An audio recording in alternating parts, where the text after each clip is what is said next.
Hello बच्चों, मैं Virendra Yadav by learning classes में आप लोगों का तहे दिल से स्वागत करता हूं।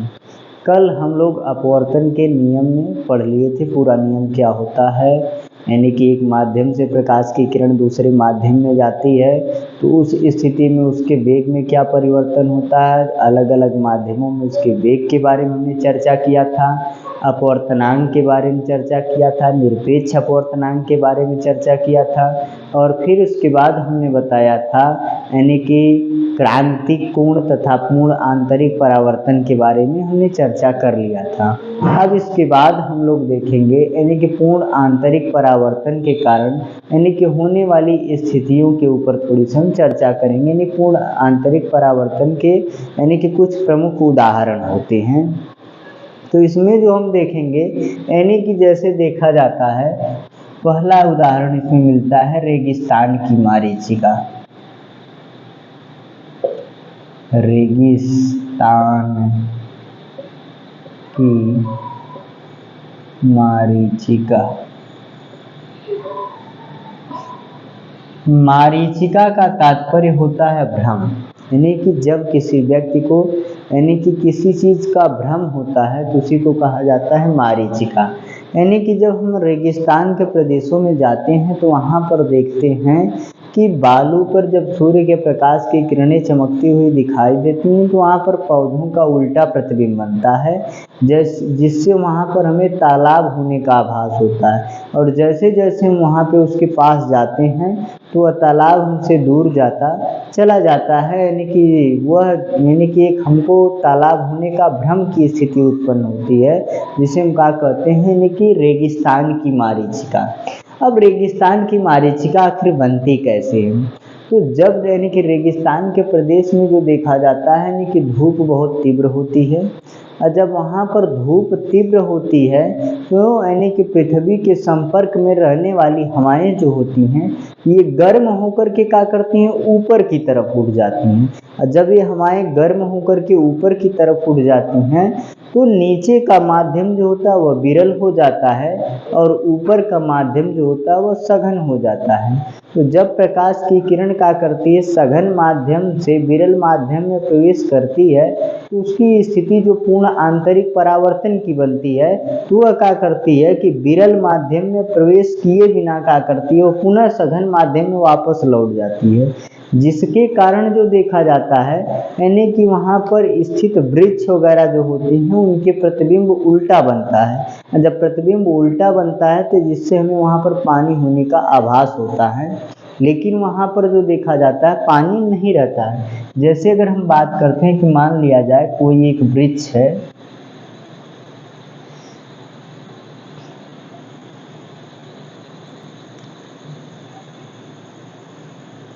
यहाँ पर इसको मान लिया जाए कि यह एक वृक्ष यहाँ पर है। अब इसमें जो देखा जाए, मान लिया जाए इस तरह से इसमें पत्ती निकली,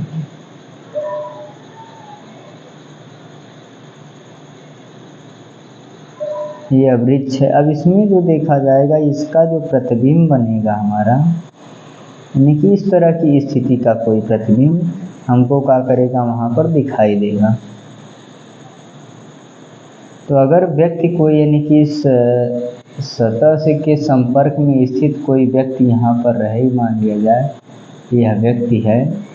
और यहाँ पर मान लिया जाए उसकी बॉडी, यह व्यक्ति खड़ा होकर के अगर क्या करेगा, देखेगा इस प्रतिबिंब को, तो यहाँ से जो देखा जाएगा यानी कि यह इसका जो प्रतिबिंब था यह वास्तविक यानी कि यह वस्तु वास्तविक है, लेकिन इसका प्रतिबिंब जो दिखाई देगा इसको यहाँ पर दिखाई देगा, यानी कि यह वस्तु जो दिखाई देगी इसको यानी कि नीचे की तरफ दिखाई देगी। यानी कि जो वस्तु सीधा है वह वस्तु हमको क्या करेगी, उल्टा दिखाई देगी। ऐसा क्यों होता है, हमने बताया कि जब यानी कि ऊपर का माध्यम सघन हो जाता है, नीचे का माध्यम विरल हो जाता है, तो प्रकाश की किरणें जो होती हैं यानी कि विरल माध्यम में प्रवेश किए बगैर क्या करती है, सघन माध्यम में वापस चली जाती हैं, जिसके कारण इस वृक्ष का जो होता है उल्टा प्रतिबिंब बनता है। और वहाँ पर हमको पेड़ वगैरह जो रहते हैं इनकी यानी कि जो डायरेक्शन मिलती है यह उल्टी दिशा में मिलती है। यानी कि जब उल्टी दिशा में मिलती है तो इसी को यानी कि व्यक्ति को लगता है यानी कि क्योंकि किसी भी वस्तु का प्रतिबिंब उल्टा तभी बनता है जब वहाँ पर जल होता है, तो व्यक्ति को लगता है कि वहाँ पर क्या है, जल है। लेकिन जब उसके करीब जाता है तो यह जो देखा जाता है तालाब आगे की तरफ बढ़ा हुआ दिखाई देता है। यानी कि जैसे जैसे हम उसके पास जाते हैं तो दूर जाता है। तो यह स्थिति जो होती है बालू में यानी कि अत्यधिक ताप के कारण यहाँ पर यानी कि मुख्य कारण जो देखा जाता है पूर्ण आंतरिक परावर्तन का होता है, क्योंकि प्रतिबिंब जो यानी कि प्रकाश की किरणें जो होती हैं यानी कि विरल माध्यम सघन माध्यम से विरल माध्यम में प्रवेश किए बगैर क्या करती हैं, सघन माध्यम में चली जाती हैं, जिससे इस वस्तु का जो प्रतिबिंब बनता है हमारा उल्टी दिशा में बन जाता है। यानी कि इससे व्यक्ति को भ्रम की स्थिति उत्पन्न होती है। इसे यानी कि रेगिस्तान की मारीचिका कहते हैं। मारीचिका का तात्पर्य होता है भ्रम। अब फिर इसके बाद जो देखा जाता है यानी कि इसमें जो देखा जाता है मारीचिका की स्थिति एक और उत्पन्न होती है, जिसे हम कहते हैं ठंडे प्रदेशों की मारीचिका। यानी कि यहाँ पर रेगिस्तान के बजाय जो देखा जाता है यहाँ पर रहेंगे ठंडे प्रदेश। ठंडे प्रदेश की जो मारीचिका होती है, तो ठंडे प्रदेशों में जो हम देखते हैं कि जब समुद्रों वगैरह में क्या करती हैं कि नौका जो रहती है कि समुद्र में अगर उसको छोड़ दिया जाता है तो वह नौका जो देखी जाती है कि इसकी स्थिति कुछ इस तरह से रिप्रेजेंट होती है। मान लिया जाए कि यहाँ पर कोई एक नौका है, इस तरह से कुछ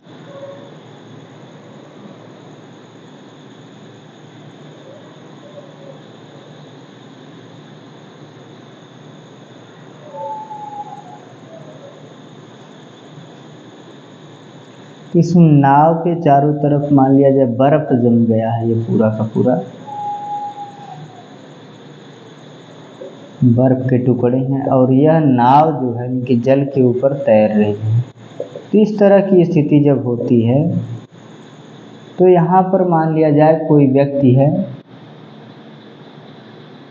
और जब यह व्यक्ति यहाँ पर रहेगा तो यहाँ से जो देखा जाता है इस व्यक्ति को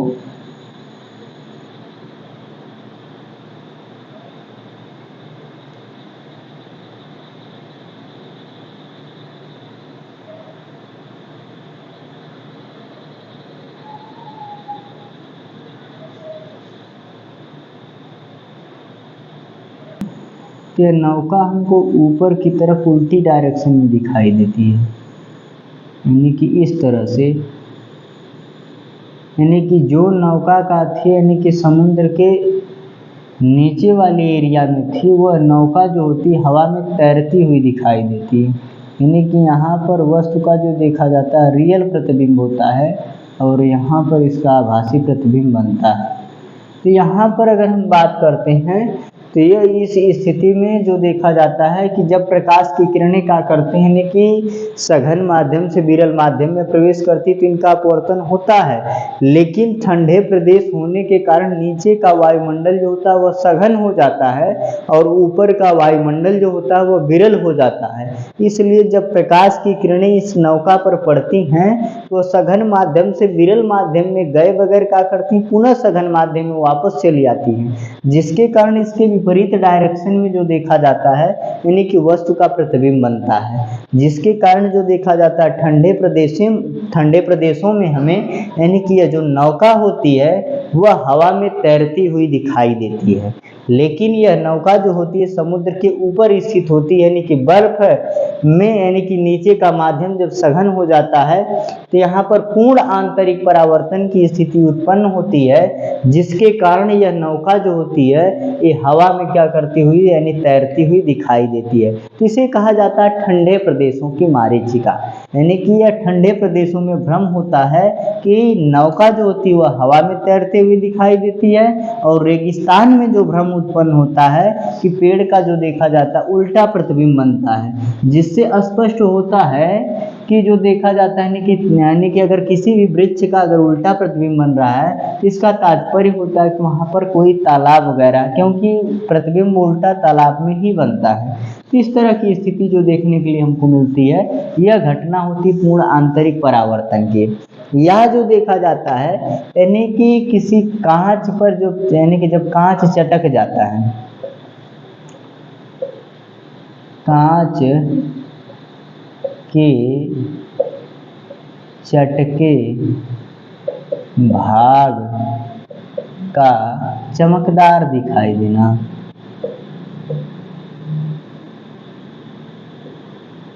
चमकदार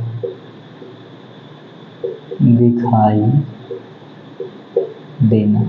अब इसमें जो स्थिति पैदा होती है यानी कि जब कोई कांच का मान लिया जाए टुकड़ा है, यानी कि जब यह कांच मान लिया जाए ये हमारा एक समतल कांच है और इसमें क्या कर दिया गया है, यहाँ पे मान लिया जाए स्क्रैच लग गया या पूरा का पूरा क्या किया गया, टूट गया है यहाँ पर। जब वह क्या करता है वहाँ पे चटक जाता है तो चटकने के बाद जो चटका हुआ इसका भाग होता है वह अधिक चमकदार हमको दिखाई देता है। ऐसा इसलिए होता है कि जब यह भाग क्या करता है, चटक जाता है तो इस यानी कि खाली स्थान में जो होती है हवा भर जाती है। अब इसके बाद जो देखा जाता है इधर से जो प्रकाश की किरणें जाती हैं उस हवा वाले माध्यम में यानी कि गए वगैरह, यानी कि क्योंकि यह सघन माध्यम कांच रहता है और जब हवा भर जाती तो बीच का माध्यम जो होता है वह विरल हो जाता है। तो ये प्रकाश की किरणें क्या करती है, सघन माध्यम से विरल माध्यम में प्रवेश किए बिना वो क्या करती है, पुनः सघन माध्यम में लौट आती हैं, जिसके कारण जो देखा जाता है जहां से वो लौट कर आती हैं सघन माध्यम का वो सरफेस क्या करता है हमको दिखाई देता है,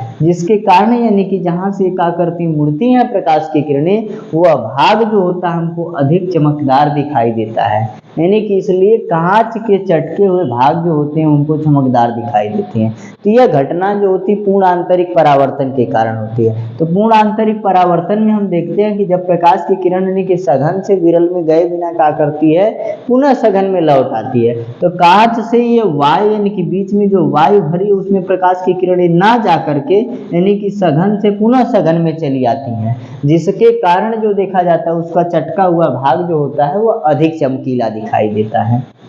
अब इसके बाद एक और स्थिति आती है,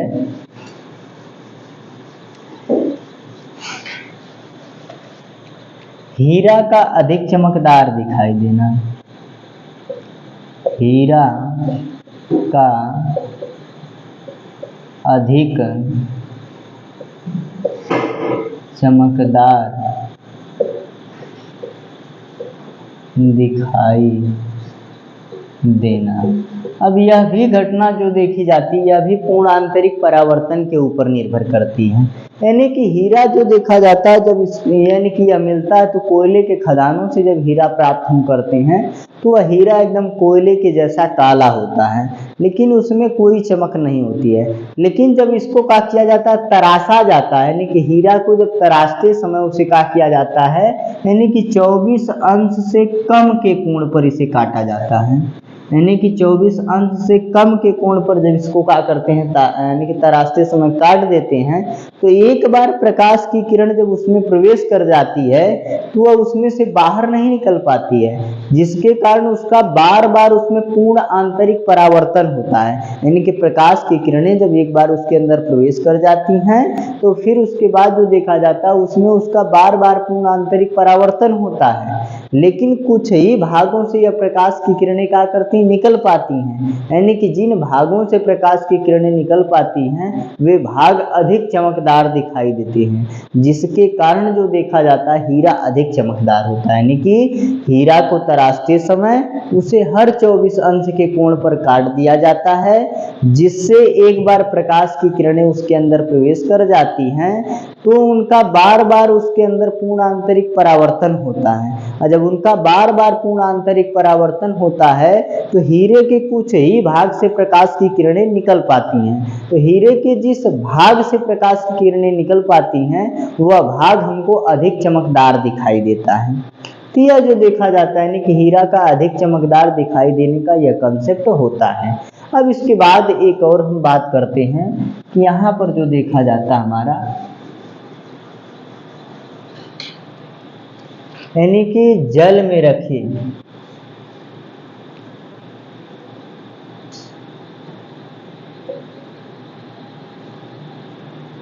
जल में रखे किसी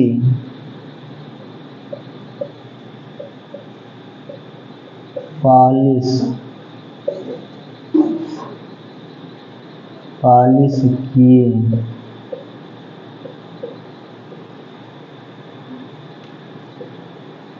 हुए गोले का चमकदार दिखाई देना, गोले का चमकदार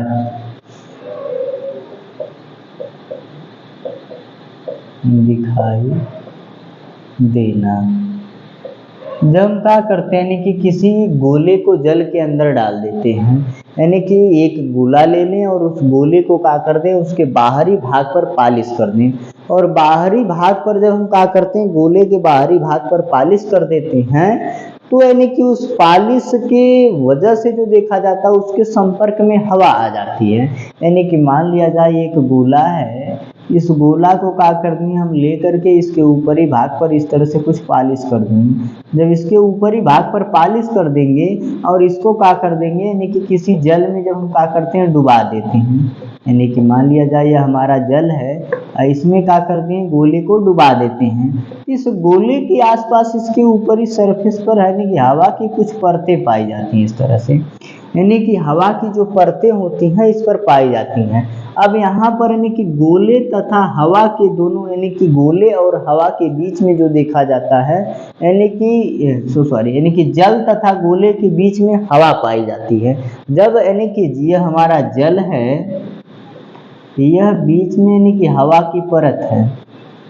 हवा की परत है, और आंतरिक भाग पर यानी कि पालिश किया हुआ गोला है, यानी कि पालिश किया हुआ गोला,